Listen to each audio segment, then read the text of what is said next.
እኔ ራሱ ግራ ገባኝ እኮ ከመቼ ጀምሮ እንደዚህ ጨዋታ እንደጨመርክ ማለት ነው። ብሩክ ያለማየሁ ልጅ።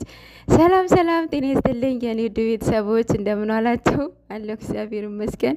ጨረቃዎች እኮ አልተቻሉም ጨዋታቸው። አረ ወይኔ ዛሬ እንግዲህ እንዳያችሁት ቪዲዮን ሆስፒታል ሄደዋል። ማታም እንደተናገሩ ሄደን የምናሳያችሁ ይሆናል ኤክስሬው ብለው ነበረ። ሄደውም አሳይተውናል። ግን ደግሞ ያው የኤክስሬ ደረጃ አልደረሰም፣ ከ4 ሳምንት በኋላ ተመለሱ ብላቸዋለች ዶክተሯ። ያ ማለት እርግዝና የለም ማለት አይደለም ብላቸዋለች ማለት ነው። ሜቢ የአንድ ወር ይሆናል ማለት ነው። እንደዛ ከሆነ ማለት ከ3 ወር ነው ከ4 ወር በኋላ መሰለኝ በኤክስሬ የሚታየው። ለዚህ እውቀት ባይኖረኝም ይመስለኛል አይሆብሶ ማለት ነው። ሰው ቅመምዬ የኔ ቆንጆ እግዚአብሔር አምላክ ለዚህ ቀን ለዚህ ክብር ያብቃሽ ያብቃችሁ። እነኚህ ልጆች የት ናችሁ? ገና ሳይፈጠሩ ገና ሳይመጡ ጭቅጭቅ በቃ እየተጣሉባችሁ ነው። እንግዲህ አንዱ ወንድ ነው የምፈልገው፣ አባት ሴት ነው የምፈልገው፣ እናት ወንድ ነው የምፈልገው። ወይኔ የልጅ ያላቸው ፍቅር በስማም በጣም ይለያል። እመቤቴን በቃ ቶሎ አግብቼ ቶሎ ልውለድ ያስብላቸዋል እና ይህንን በጣም ሞቲቬት ያደርጋል ማለት ነው። እና እግዚአብሔር አምላክ ጤነኛ ልጅ ይስጣችሁ። እያሰባችሁትን እያቀዳችሁትን እግዚአብሔር እያሳካላችሁ። እግዚአብሔር ምንም የሚሳናው ነገር የለምና መንታ መንታውም ሊሰጣችሁ ይችላል፣ አይታወቅም። ብቻ ያው ቅመምዬ እንደፈራሽው አይደለም። መንታ ልጅ ያው አብዛኛው መንታ ልጆች ማለት አንዱ ሲያለቅስ አንዱ ያለቅሳል፣ አንዱ ሲስቅ አንዱ ይስቃል። ይሄ ውሸት ነው። የምር ከስንት ከመቶ 2 ብታገኙ ነው እንደዚህ አይነት ማለት በቃ ተቃራኒ ነው። ሴቷ ኃይለኛ ከሆነች ወንዱ በቃ ዲሲፕሊን የሆነው በቃ ሳይለንት ይሆናል። እና ወይም ሌሎቹ ደግሞ ሁለቱም ኃይለኛ ሊሆኑ ይችላሉ፣ ሁለቱም ደግሞ በቃ ጸጥ ያሉ ሊሆኑ ይችላሉ። እና ግን ደግሞ አንዱ ታመመ አንዱ የሚታመማን ማለት አይደለም። ይሄ ከስንት አንድ ነው የሚገኘው ማለት ነው። እና ግን እግዚአብሔር ሲሰጥ ነው እንደዚህ አይነት መቤቴን እኔ በጣም ምመኘው ምኞቴ መንታ ልጅ ነው መቤቴን። እና መንታ ልጅ ይስጥሽ የኔ ውድ የኔ እናት።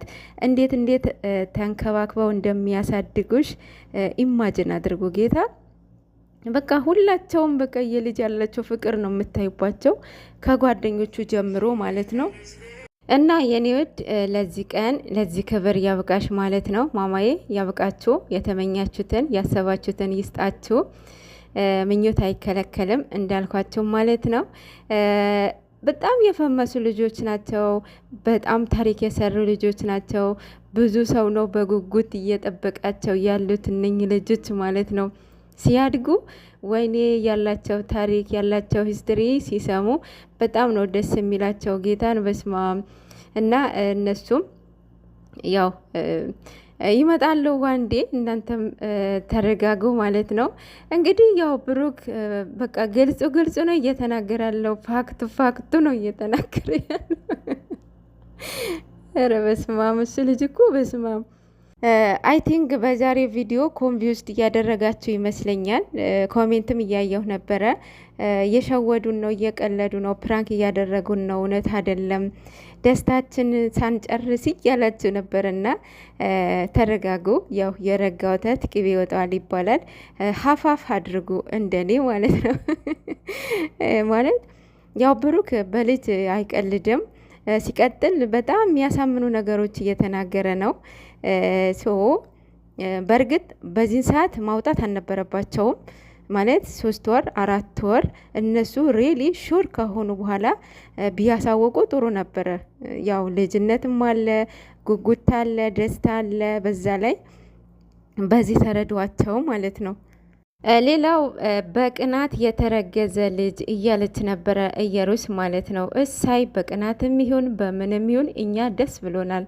ምን እንደምታመጪ እርር እንደምትይ ተቃጠሉ እያልሽ ነበረ። እኛ ምንም የምንቃጠለው ነገር የለም። ይልቁንስ አንቺ ነሽ እየተቃጠልሽ ያለሽው። እኛ ከነ መፈጠርሽም እኮ አናቅሽም። የይታለች የብሩክ ፍቅረኛ ናት ምን እየሩስ የምትባል ሴት ከነ መፈጠርሽም አውቀንሽ አናቅም ማለት ነው። እነኚህ ልጆች 2 ዓመት ከ2 ወር ነው 3 ወር ገብቷል መሰለኝ። ያው አብራቸው እጅ ላይ ተያይዘው ለዚህ ደረጃ ደርሰዋል። ፍቅራቸው ራሱ አይደለም ለሶሻል ሚዲያ እርስ በራሳቸው ሳይገላለጹ ማለት ነው። ምክንያቱም እቅዳቸውን እንዳይሰናካከሉ ማለት ነው ለዚህ ደርሰዋልና ሶ አሁን በቅናት የተረገዘ ልጅ ሊያስብላቸው አይገባም ማለት ነው። ልጅ የእግዚአብሔር ስጦታ ነው፣ ከምንም ይወለድ ማለት ነው። እንግዲህ የሚቃጠለው ማን እንደሆነ ከዚህ በኋላ የምናይ ይሆናል። ወይዘሪት ኢየሩስ